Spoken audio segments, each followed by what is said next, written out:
It's a story of a teacher in Africa. And this is in the middle Africa where there is no ocean. And so there's this teacher who's telling her students, and particularly this one little boy, about what the ocean is like, what it smells like, what it feels like, what the water feels like in your feet. And she tries to describe it. But this little boy, of all the children in the class, he makes a decision. And the decision is to go out from the safety of his family, the safety of his home, and he begins an incredible journey on foot, no shoes, through the wilds of Africa, because he's decided he's going to the ocean. And so off he goes. Now, on the way, he runs into wild animals, almost devour him, snakes, almost gets bit. He doesn't really have much food, much water. His feet are sore from walking, and he walks for many, many weeks.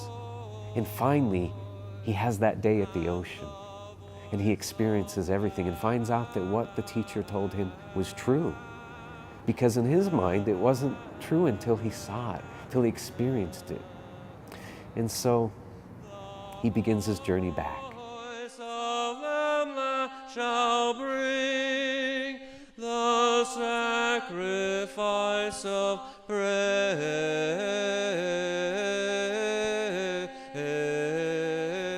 The best way I've experienced the sacred and feeling it and trying to understand it is letting other people be a part of my life. And it comes in the most mysterious moments.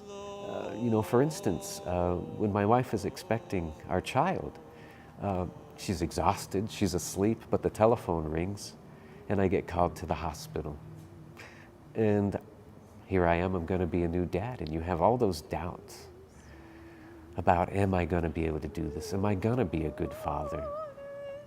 And so I go to the hospital and find out that it's a case involving a child that really only has a few hours to live. And you see yourself in them, and you sit with them, and you help them the best way that you can. But you're looking at people that are so devastated sometimes. And what is God saying to me? But you live through that experience and hopefully come out the other side. And you do come out the other side because they've allowed you to intrude on a very difficult part of their life that's going to be with them for the rest of their lives. And here's a case where the father didn't even want to name his child because he felt he wasn't being a good father. There was no way he could help this baby that was leaving this world. But I told them, part of the sacredness of life is what we have right now. It's what we're doing right now. And so whether a child is with you for 2 minutes, 40 years, if we're lucky, we live 70, 75 years. You have to live a lifetime in those moments. And those are those perfect moments that we live, to feel what we live. And that's what those people cherished, were those few hours they had. And yes, they did name their child. And yes, they did value every moment that we were together, as did I.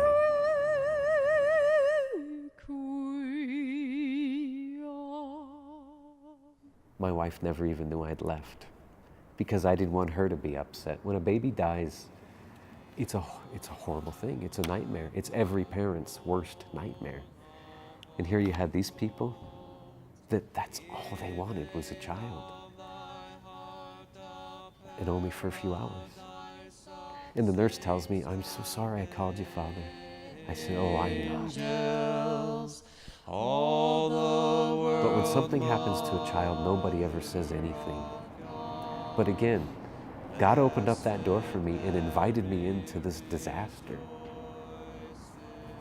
And I can't imagine a life without it now. I mean, I've been a priest 23 years now, involved in the church really my whole life in many different ways. This is really who I am. It's the only thing that I feel completely comfortable doing. And at the same time, in the same moment, think, what a poor servant I am.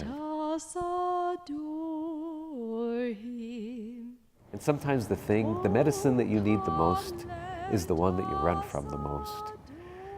But I remember when my own son was born, I had a real revelation. Now I know how God feels about us, how He loves us. And this is the fundamental problem with the universe, because God loves us immensely, but we don't know how to love Him back.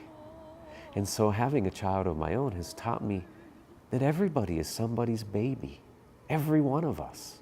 And when you look at the world through those eyes, you can't be angry at anyone, at least not for any length of time. If that doesn't connect you, there's nothing that will. On the soles of her shoes, a waka waka, ta-na-na, ta-na-na-na. She got diamonds on the soles of her shoes. We all have to come to the realization that we are loved. And we have to get to a place where we're okay with that instead of fighting with it.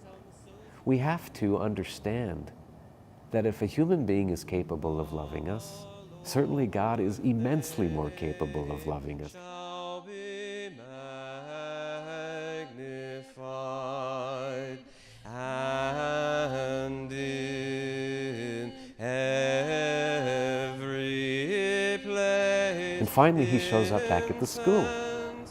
And the teacher says, "Child, where have you been? Your parents have given you up for dead? We didn't know where you went." And he told her, he said, "Oh, teacher, I've been to the ocean, and it's everything and more that you said it would be." And he took a handful and laid it on her desk. And she says, "You brought sand?" She says, "All that way for a handful of sand?" And he says, "Teacher, the journey is part of the gift. No matter what happens to us, the good, the bad, the ugly, the journey that we have is part of the gift. It's one of those perfect moments that we have, that we have to come to the realization of. You know, there's no perfect lives that I know of. Oh, I suppose there's a few, but I'm not one of those perfect lives. But I'll tell you what, I've had some really perfect moments. And if I can help someone to have a perfect moment, that's really what we ought to do for each other." Every place incense shall be offered unto Him. I'm Father Brian Satterlee, and this is my story. And